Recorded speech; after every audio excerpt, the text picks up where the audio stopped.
This video is brought to you by my Teespring store. Because Monstrum copyright hit my previous video responding to them, I have no doubt they will do the same thing here. So any support from you would be greatly appreciated. I do have a Teespring store with a link in the description where you can get some neat merch to help support the channel. Thank you and enjoy the video.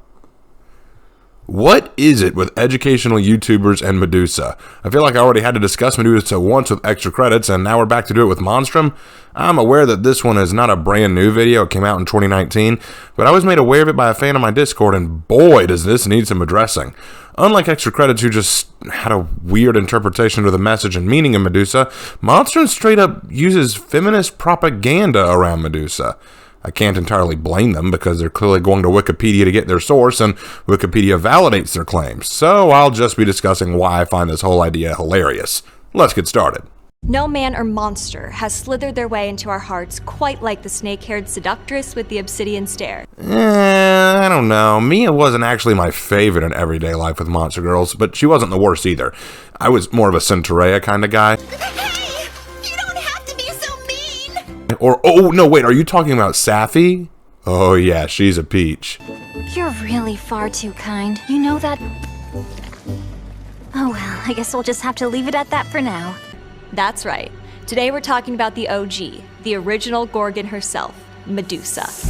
Oh, yeah, right, Medusa, yeah, of course, yeah, I knew that. You sure it wasn't Saphentite? I don't like you calling me Saphentite. Oh, I'm sorry, Sapphy. It's okay. With a gaze that could turn men to stone, she has been terrorizing and petrifying humanity for thousands of years. I know what you're thinking. I know Medusa. I've seen the movies. But do you really? Let's find out. I'm Dr. Emily Zarka, and this is Monstrum. Medusa's history dates back all the way to the 8th century BC and the works of Homer. Homer writes that the warrior goddess Athena arms herself with an aegis that bears a Gorgon head. What's an aegis? A piece of clothing, but it's also a shield. It's not entirely clear. But we do know the Gorgon is a, quote, fearful monster, fearful and terrible, according to Homer in both the Iliad and the Odyssey. Yeah, it sounds like he really wanted to hammer that point home, huh? Hey, keep that phrasing in mind, guys. I'll be addressing it later. What's a Gorgon, you ask? According to Greek mythology, the Gorgons were the three daughters of the sea god Phorcys and Ceto. Greek poet Hesiod described Medusa and her sisters as women with snakes hanging from their belts. Greek scholar Apollodorus described the Gorgon sisters as having scaled heads, large tusks, and golden wings. He also adds one other crucial detail. Medusa loses her head at the hands of Perseus, the half-god offspring of one of Zeus's many, dalliances. Why did you say it like that? That's exactly what it was. It was a dalliance. A casual sexual experience between Zeus and a human woman. Come on, the guy does this every Thursday night and sometimes on Saturdays. Zeus don't know the meaning of the word restraint or contraception, and frankly, thank Olympus, because things could get dull so fast in the Greek world otherwise, wouldn't they? I mean, pick a Greek myth and it probably starts with, and then Zeus banged her too. Armed with a sickle made of adamantine and a helmet that turns him invisible, Perseus sneaks up on the sleeping Gorgons, using his shield as a mirror to avoid looking Medusa in the eyes before he chops her head off. And here's another fun fact. According to legend, when Perseus gives Medusa the old Marie Antoinette, two children spring forth from her body, Chrysaor and Pegasus. That's right. The winged horse on your Lisa Frank Trapper Keeper is the son of a snake-haired monster and the god of the sea. Go figure. Oh, that's nothing. I once cut off the head of a Gorgon down the street. Don't worry, she had it coming. And out of her head sprang a bulldog with the head of Frank Sinatra and the Burger King. And it was pretty cool, until the Burger King decided to cook Sinatra dog into his next burger so Frankie could finally have it his way. Thank you to all the classic music lovers like me who got that joke. So at this point, we know three things about Medusa. She's a she. Whoa, hold on, whoa. Did you just assume her gender? On freaking Pride Month, too, of all the insensitive... She's not much to look at, and she keeps losing her head. Fast forward to the 1st century BC, and the Roman poet Ovid decided to reboot the Medusa franchise with his own origin story. And things get a lot darker for Medusa. In Metamorphosis, Medusa is beautiful, with lovely flowing long hair. One day, the god Neptune finds her in a temple dedicated to Minerva and rapes her. Minerva punishes the outrage by transforming Medusa's hair into serpents. Well, as extra credits has proven, it depends highly on who you talk to. But I suppose this is one interpretation, sure. And with that, the modern Medusa takes shape. She's got snakes for hair and a real problem with eye contact. There are a few theories on Medusa's origins and how her story has evolved. One theory claims that the Gorgon was really just a gold statue of Athena that Perseus steals from three sisters. Another theory has Medusa as a Libyan queen, defeated by the Greek Perseus, who takes her head to show off how beautiful she was. But why the strange power to turn men into stone with just a gaze? In my mind, the most plausible explanation is that the mythological idea of being turned to stone originates from ancient Greeks trying to explain the existence of prehistoric fossils, bones that had literally turned to stone. We know how fossils are formed now, but for the ancient Greeks, stories were a way to explain what they found. Well, that is an interesting theory, but like you said, that's according to you, so I guess we don't really know. And this brings us to the stony heart of the matter. Why is Medusa female? Yes, that's the real heart of the matter. Why Medusa's female? Well, maybe just speculating, because that's how the story was told by Homer? What, are you next going to ask why Hercules was male, or why Cerberus was a dog? That is where things get much more complicated. From the ancient Greeks to the Middle Ages, she was a sign of protection. Shields and temple doors were adorned with images of Medusa, a face with a protruding tongue, wide eyes, and fangs. She served as a warning. It was during the Middle Ages and the Renaissance that Medusa moves from terrifying monster to predatory, seductive woman. Okay, alright, you're skipping some context, friend. Okay, keep in mind what Medusa's head was capable of and why Athena wore it on her shield. Because it could turn that which looked at it into stone. Therefore, the Medusa head presented as an avid defense against the enemy and became a symbol of Athens itself, as Athena used Medusa's own head as a means of defense. This would be maintained through the Middle Ages and into the Renaissance, but as we know about the Renaissance, it was less concerned about creating gothic and horrifying things, but instead making things beautiful, artistic, and pleasing to look upon. So Medusa got the Renaissance equivalent of an anime waifu update, basically turning her from horrifying monster into hissing jailbait. But if you think that's crazy, just wait until Japan gets hold of her. You won't know what to make of that. Through a Christian lens, Medusa was seen as vice incarnate, as a symbol of a woman's power to lead men astray. Not quite. Serpents have always been symbolic in the Christian faith of deception, and Medusa has snakes for hair, so the fact that she's a monster with serpent hair makes her seem that much more evil. But let's be very clear a minute. Remember what Homer said? What did he describe her as? You said it yourself. A fearful and terrible creature, a fearful monster. Maybe the point, therefore, was to solidify the fact that Medusa was meant to be seen this way, even without the Christian symbolism added. Perseus is reframed as a symbol of virtue, triumphing over Medusa. So a victim of sexual assault becomes a predatory sexual being. Ooh, now there's the hand tipping. You're using Ovid's version of the story to define Medusa as a sexual assault victim who has now been reinterpreted as a sexual predator. However, the church does not use Medusa as a symbol of sexual seduction, but as a monster. You will not see many Christian depictions or references talking about the seductive dangers of Medusa. Instead, you might hear about succubi, demons, demonettes, imps. But let's pretend for just a minute that she is a seductress. Let's go down that route. Because yes, she could be seductive to a certain niche audience. I mean, again, look at what Japan did. Homer made the first version of Medusa, though. Ovid made another. The Middle Ages made another. Then the Renaissance made another. Then the church made another. See, as I said in the shark video, monsters are born from the human mind, and we will all see the same thing and define it in different ways based on our own perception of what is monstrous. You see Medusa and say, that's a poor sexual assault victim who is now being mistreated and mischaracterized. I look and say, that's a Greek monster who turns people to stone with her glare. And the Japanese look and say, can we bang it? Zeus would be proud. But it's in the 19th century that Medusa, with a little help from poet Percy Shelley, sheds that skin and undergoes her most interesting transformation of all. After seeing this painting, incorrectly attributed to Leonardo da Vinci, Shelley was inspired to write a poem about Medusa. Shelley attributes her power to grace, not evil, writing, quote, "Its horror and its beauty are divine. Upon its lips and eyelids seems to lie loveliness like a shadow, from which shrine, fiery and lurid, struggling underneath, the agonies of anguish and of death.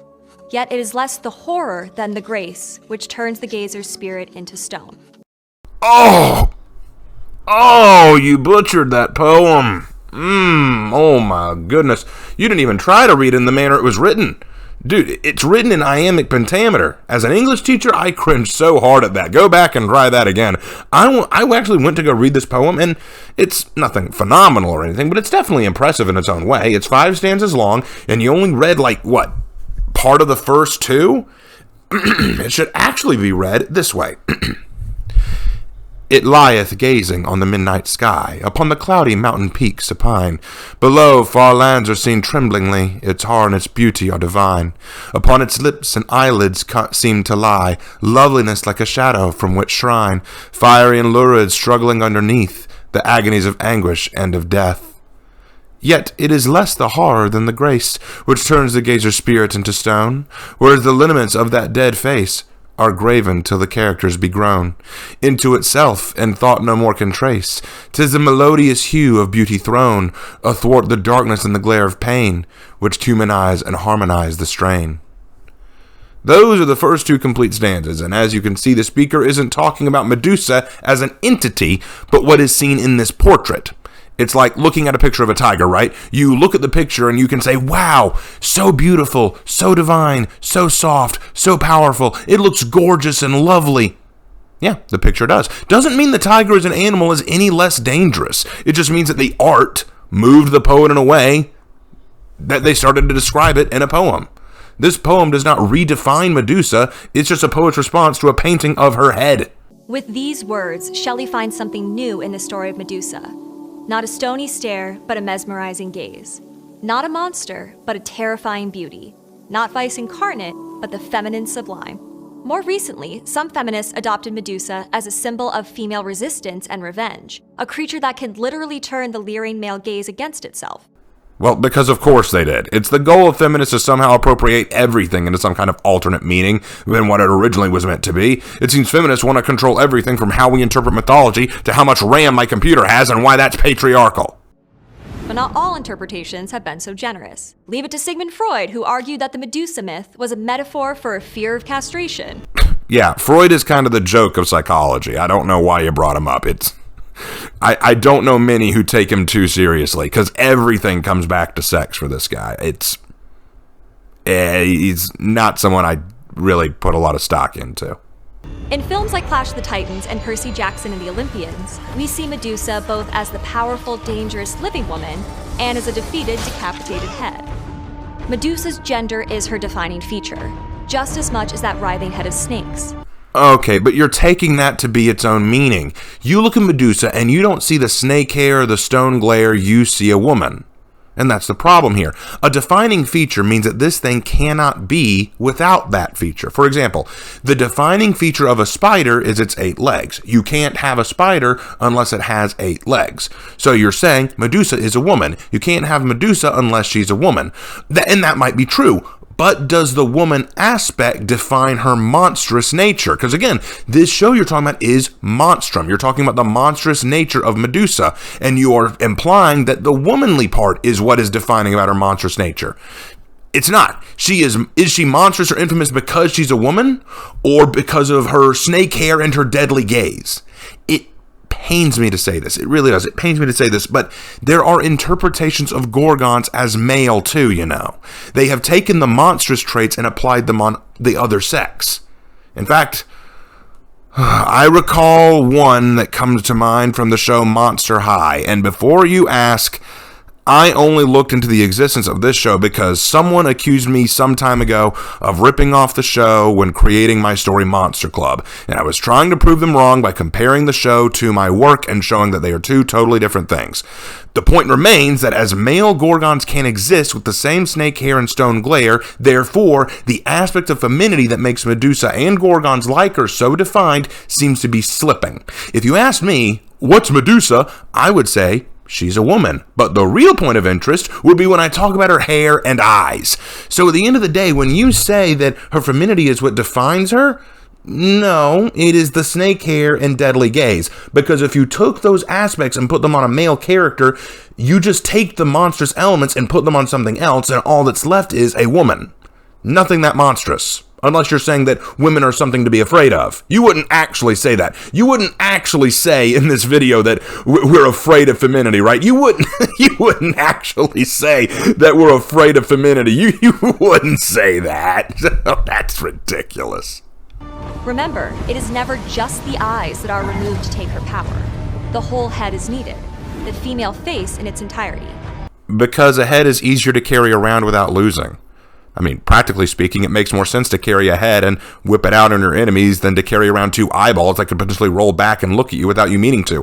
Plus, keep in mind, he was getting the head as proof of him killing her for King Polydectes. He said, bring me the head of Medusa, so he had to bring the head. A head has a lot more practicality to be carried. But more than that, a head can also function as a symbol, hence why Medusa's face was placed on the aegis and on shields and on walls and on sculptures, because it was a bit more meaningful and recognizable than a pair of eyes. But I can guarantee you that if the head were male, if Medusa was a male, it wouldn't have changed anything. They still would have taken the head. Her defeat by decapitation demonstrates that we see femininity as a threat. Defeat by decapitation demonstrates that we see femininity as a threat. Excuse me, what? Defeat by decapitation demonstrates that we see femininity as a threat. Wow. Wow. I mean, I said it earlier, but wow, you actually said that. You said it. You said femininity is something we're afraid of.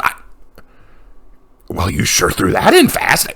I love how quickly you threw that in and then cut to some sound effect of a guy yelling. It's almost as if you're afraid someone might come along and call that one of the dumbest things that's ever come out of your mouth. But guess what? Your fear was justified. That is one of the dumbest things I've ever heard. Firstly, do you know the Perseus myth? Perseus was sent by King Polydectes to retrieve the head of Medusa in order to save his mother. See, Polydectes wanted Perseus' mother for his own, but Perseus was standing in the way. So he tricked Perseus by saying that he should go out and bring him the head of Medusa. Why? Because he thought there's no way this kid's going to do it. He'll die in the process. It wasn't because Perseus was afraid of femininity. And it wasn't because Polydectes was afraid of femininity. It was because Polydectes was hoping that Perseus would die. But something else. Did you know that it was in fact Athena, a goddess, a woman, who helped Perseus pull off the kill, meaning that she was for the death of this woman monster? So maybe it's not just patriarchal men who are afraid of femininity. Maybe it was a goddess too who helped this happen.